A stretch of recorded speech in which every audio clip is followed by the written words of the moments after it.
Welcome back. Every night at this time of the program, we bring in members of law enforcement to give us some insight and perspective into some of the crime stories from around the country that we are covering. Let me introduce our guests joining us this evening. We begin. Retired police officer Vince Champion with us. Vince Champion served as a police officer for over 2 decades. He handled homicide reconstruction and trained fellow police officers as a firearm instructor. He's currently a police union representative. And also with us tonight, retired director of the San Diego PD Crime Lab, Jennifer Shen. Jennifer has 30 years of experience with law enforcement as a forensic scientist. She is an expert in police procedure regarding forensic evidence collection, preservation, processing, and storage, and spent 15 years working on active crime scenes. Jennifer, Vince, great to have both of you back with us tonight. And our first story we're going to look at, we're going to break into 2 different parts because there's 2 different parts of this body cam video we're going to show you. They come to us from the Volusia County Sheriff's Office down in Florida. Part 1, deputies arresting a fraud suspect.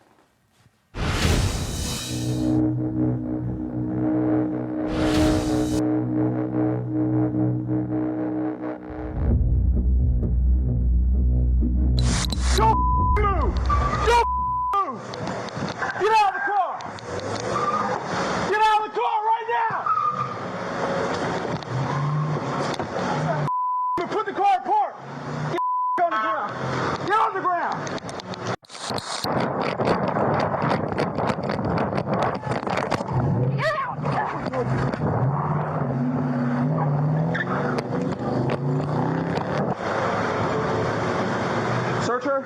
Yeah. Are you okay, ma'am? I had my seatbelt on. Okay, great. I didn't want to get out because I saw you guys. No, she hit you, so I just wanted to make sure you're okay. All right, it's a tense situation there.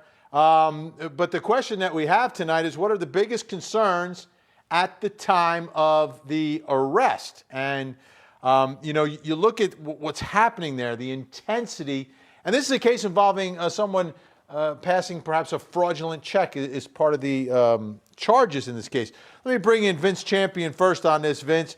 So, you know, when we get these body cam videos and when we hear the intensity of the officer's voice, it's really, it takes you back a little bit. What are the concerns there as you approach someone in a situation like this? They're in a car, they're behind the wheel, that you hear the engine is revving up. What are the concerns?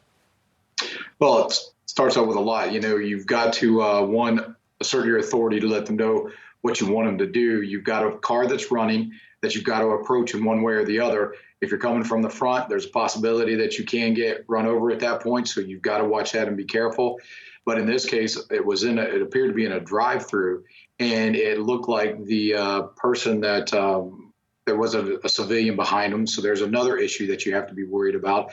Plus, the windows appeared to be tinted, so you don't know what's inside that vehicle at all times. So you have to be worried about everything all the way around the car, what's in the car, the vehicles behind them, because you don't know if that is a citizen or is that person with them that's also helping to commit the crime. So there's a lot of things going through your mind at that time, but the biggest issue is you've got to assert that authority to let that person that you're focusing on, which in this case was the driver of that car, what you want them to do and that they need to comply. Now, I think we've lost the video signal for Jennifer Shen, but we still have her on the line. Jennifer, there's a lot of moving parts literally in this video. You've got one car with the engine revving. You've got a second suspect who is fleeing and gets away and jumps into another car. A lot of moving parts here. Yeah, there are a lot of moving parts. And, you know, watching these videos always shows, it really highlights to me how difficult it is to be a police officer. I mean, really, the dangerous situation you're in and the decisions they have to make so quickly. They have to make sure they do everything to protect themselves and protect innocent bystanders while actually getting a hold of the bad guy before that person can do any more harm. So it's actually pretty amazing to watch these videos in real time and see what these officers have to go through in keeping us safe. Now, we saw at the end of the first video, one of the suspects breaks away from the officer, jumps into a Dodge Charger. Let's pick up the second half now as the deputies chase this second suspect.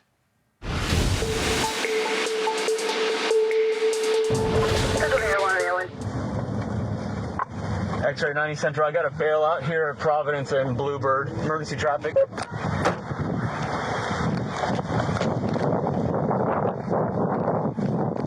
Sean, where you at? I need a canine over here at Bluebird. You saw him running? Yeah. I don't know if we're inside the house or on the backside. Hey, come here.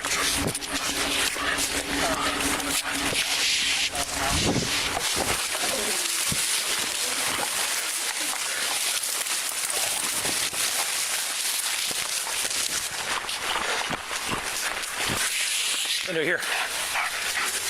Here. Sheriff's Office canine out, so if you'll be bit. Into here.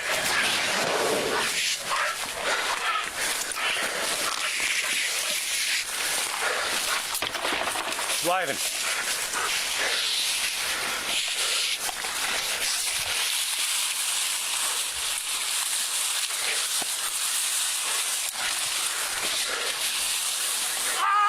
Pocket in there, pocket, buddy. Get your hands up. Get your hands up. I need to see your hands. Get him up. Get him up. Pocket, buddy. Good boy, you know. Pocket, buddy. Let me see your other hand. Give me your other hand. Hands up! Hands up! Hands up! Hands up! Hands up! Hands up! Get your hand up. Hands up. I've got one down here in the woods. I think it's Buttercup. I don't know what it Go on is. your stomach. Roll on your stomach now. Hands up! Roll on your stomach. Lieutenant, can you come here and help, Ben? Hey. Don't move. All right, we'll wait.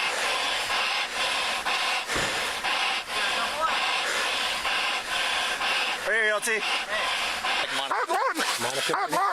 Yeah, I'm securing him now. Can I have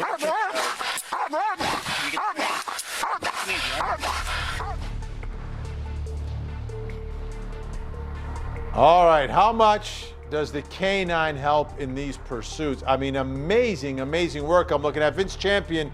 To me, it's fascinating how they can pick up that scent and track that suspect. I mean, he's hiding in the middle of these bushes, and we know when he gets caught because you hear the ow. And that's one of the best things. And, I'm very familiar with that team. The city that I retired from was in Volusia County, Florida. So very familiar with the Volusia County canine teams, and they're very good deputies and also canine units there. They are some of the best. They are with their ability to smell and pick up the track. And even you could even see during that video, while the handler was having him look around, the dog was still trying to go somewhere else. He had a good track.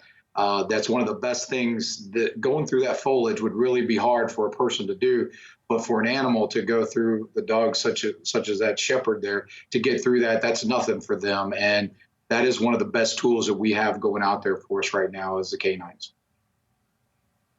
The other part of it, and this, this could be maybe a mixed bag, I'm not sure, but you talk about what's happening in the world now, right, with the confrontation between police and suspects. This takes the officer, the deputy, out for just a moment in getting the suspect under control because the canine is able to do it. Right, absolutely. And as you saw in the video, once the dog has found the suspect, they hold him in place, and then the arrest can be made at that point relatively safely because, again, as you can see, the handler will pull him off, put him back in the background, and I'm sure that suspect does not want to get bitten again. So the dog will be in the area, but that dog takes a lot of fight out of the suspect. Absolutely, absolutely. Jennifer Shen, the work of canines in pursuing suspects and other uses in law enforcement is such an incredible tool. It is an incredible tool, and the dogs can be used for all sorts of things that both help, catch suspects, solve crimes, and keep our officers safe. So you were right when you said the dogs have just this incredible sense of smell. So while they're really useful for helping hunt down hiding suspects, they also are great for finding drugs. we use dogs to find where arson scenes, like where the actual fire started, and we can use them to help find explosives. They can be trained to find almost anything. And another thing they're used for, which is so meaningful, is to help find buried bodies. So cadaver dogs can actually find where bodies are buried under a lot of debris because they have such a really incredible sense of smell. So they're an incredible tool for law enforcement.